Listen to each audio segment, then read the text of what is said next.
Hello, everyone. Welcome back to our channel, U.S. Immigration. We hope you're doing great. In this video, we're going to talk about Trump got $170 billion for immigration. Now he has to enact it. President Donald Trump has secured a staggering $170 billion to fuel his aggressive immigration enforcement plans if he returns to office. With this funding in place, all eyes are now on how he will implement his sweeping agenda to reshape America's immigration landscape. If you are interested in this topic, please pay attention and watch the video through to the end to get all the information. Please hit like and subscribe, and don't forget to push the notification bell for an upcoming video. So, without any further delay, let's jump into the video. President Donald Trump's mega bill with $170 billion for border and immigration enforcement squeaked through Congress after days of promises, arm twisting, and implicit threats to wavering members.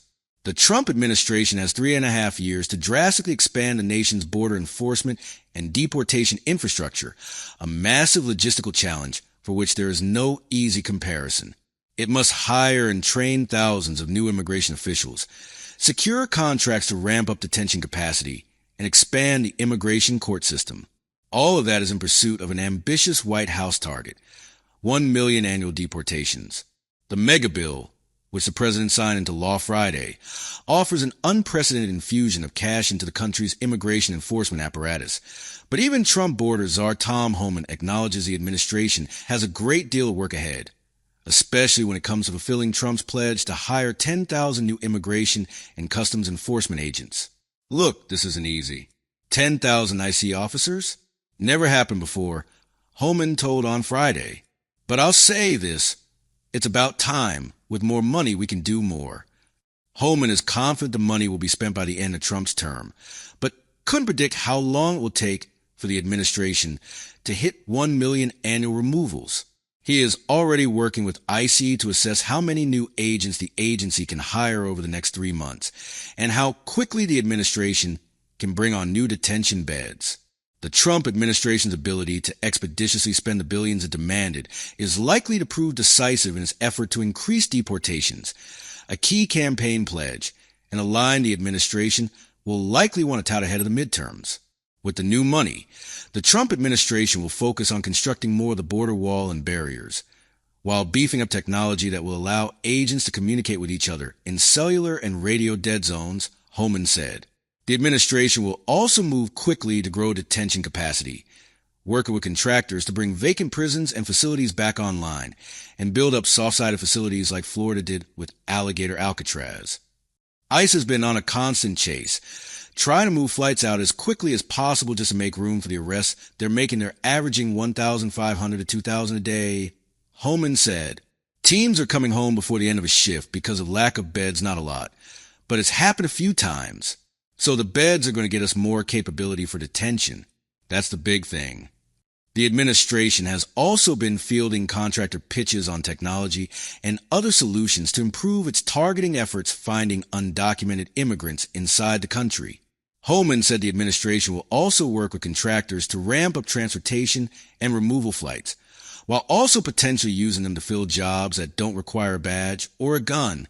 John Sandweg, acting IC director from 2013 to 2014, highlighted the difficulty of hiring that many people that fast for complicated jobs.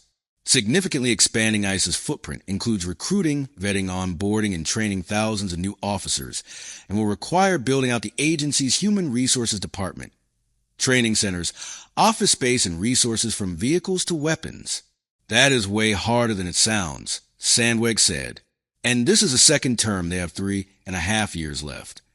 Past presidents, including Joe Biden, have secured billions from Congress, only to learn that shovel-ready projects are hard to come by. The Biden administration rushed to get funds out the door before Trump took office, and the current administration has tried to freeze hundreds of billions of dollars in grants only to be stymied by the courts.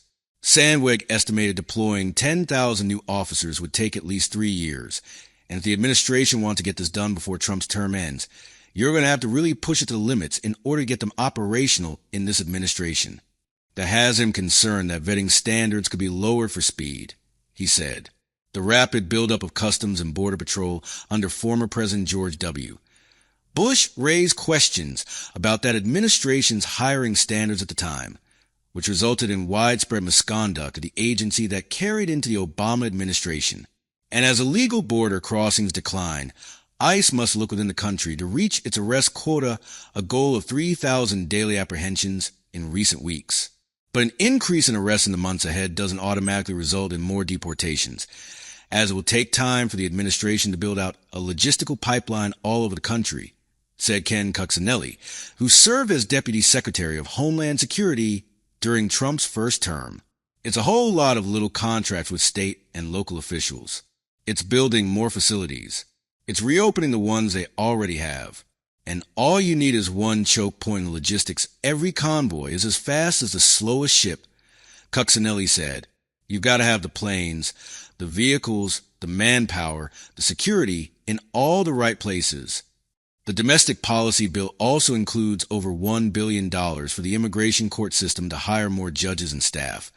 But it's unclear how quickly the administration can build out the courts, and whether it can move at a rate that can keep up an increased pace of ICE arrests, or the effort will ultimately result in longer detention time.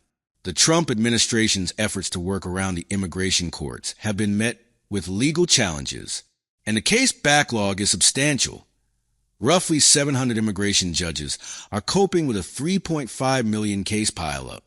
The funding for immigration judges is important as well because the system is backlogged, said Michael Hoff, Director of Federal Relations at Numbers USA, a group that works to reduce both legal and illegal immigration.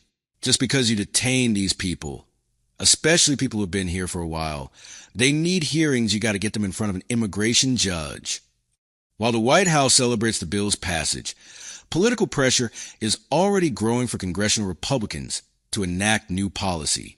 Immigration hawks say the money is crucial, but the party also has to look to legislation that will make permanent changes to the immigration system, such as reviving talks around border security and asylum law from the party's legislation from last year, known as H.R.2. There are other legislative changes that Republicans campaigned on, and that we're going to continue to be looking to them to move things forward, and not just sit on their hands now that they've passed the Big Beautiful Bill Act, said a person close to the Trump administration, granted anonymity to speak candidly. No, this is a budget reconciliation bill. It's infused a ton of money into this effort, but there's still some policy changes that the administration has talked about and wants to pursue. As the 2024 election cycle intensifies, Trump's $170 billion immigration blueprint promises to be a central pillar of his campaign and potential presidency. Whether it brings reform or controversy, its execution will define the nation's immigration future for years to come. That is all for today in this video. What are your thoughts on this? Please let us know in the comments section below. Thanks for watching the entire video. Hopefully, the information is useful to you. See you later in the next video. Till then, take care